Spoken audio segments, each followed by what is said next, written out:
So, I have been rewatching recently a bunch of Martin Scorsese movies because I might be wanting to make a video at some point about all of his filmography. Will that happen?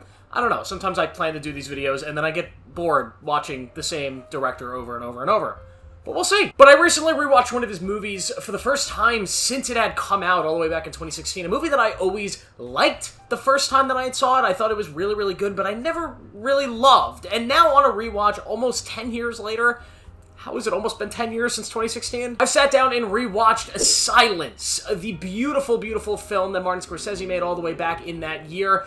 And I'm happy to say that not only is this a movie that I underappreciated at the time, but it might be my favorite Martin Scorsese movie ever. I loved it so much so that I needed to come on here and talk about how amazing this film was and how watching a movie at the right time, at the right place, at the right age is very important. Because, you know, watching this movie as a 15-year-old who maybe hadn't really escaped that comic book movie phase where that's all I really loved, I didn't have as much appreciation for what this film actually delivers, but now, here, as a 23, soon-to-be 24-year-old scholar on the internet who reviews high-end movies, who talks about the Oscar-type movies like Amelia Perez here on this channel. Hello, very nice to meet you. I'd like to know about sex change operation. I see.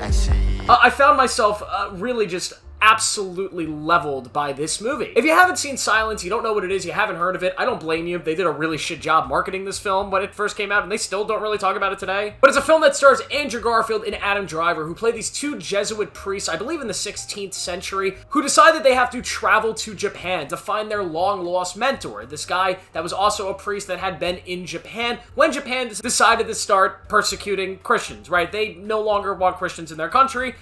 So yeah, it's a bad time to be a Catholic priest in this country, and we watch this journey as Andrew Garfield and Adam Driver go to the island of Japan, and they're experiencing what's going on in that country with its people, but they're also being tested. Their faith in God and their faith in their religion and their entire worldview is put to the test. Now, Martin Scorsese is a very religious person. He does not hide that in his films or his personality. He's often said, if you've read any of his books, that if he had not been a filmmaker, he would have been a priest. So this movie is unapologetically Christian. And listen, I am not very religious, so this is not a review that's like, I'm a big religion guy, and this is the movie for you if you like religion. I'm not, but I do find myself to be very intrigued by movies like this that cover faith and the ability to hold on to faith even when you're in these circumstances that almost force you to give it up. And that's what this movie's about, and it's what Scorsese really tests here with his characters and the writing here and the world. You know, this is one of the rawest movies I've ever seen in my life. There's so much great stuff here. First things first, Japan in this movie. After watching Shogun earlier this year and seeing a version of Japan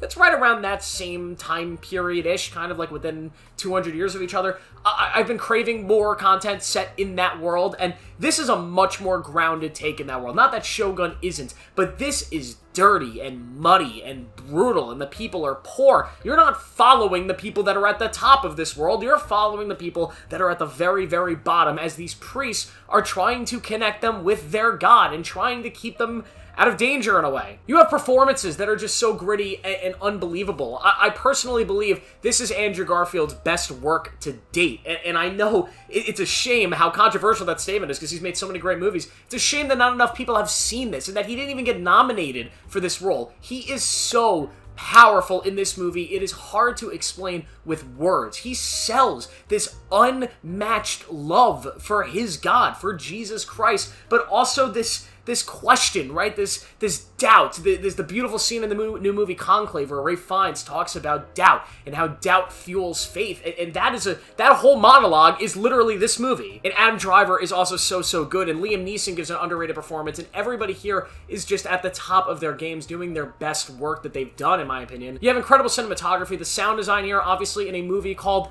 Silence, the sound design has to be great, and it's miraculous. You know, there is a little bit of a score here that works, but just everything with the sound is marvelous. Where this story goes and how it evolves, because it is a slow burn, but it's a Martin Scorsese slow burn. So if you've seen any of his films that do move a little bit slower and take their time, you kind of know what you're getting here. Something like a Shutter Island or like a Killers of the Flower Moon that definitely takes a very slow pace to how it delivers its story. This one does the same thing. If you don't dig that, you're probably going to be bored here. But if you're okay letting a story draw itself out, you're going to find yourself really just immersed in this world with these characters and the journey that Andrew Garfield personally is going on and the discoveries he makes about himself and his faith and the other characters that he's looking for. It is just spectacular and brutal and emotional. I mean, there's a phenomenal scene with him by the water in like the middle of this movie where he's looking in the water at his reflection and he sees something that I won't spoil, and he just has a moment that's so pure and beautiful, and then everything just comes crashing down immediately after. And my God,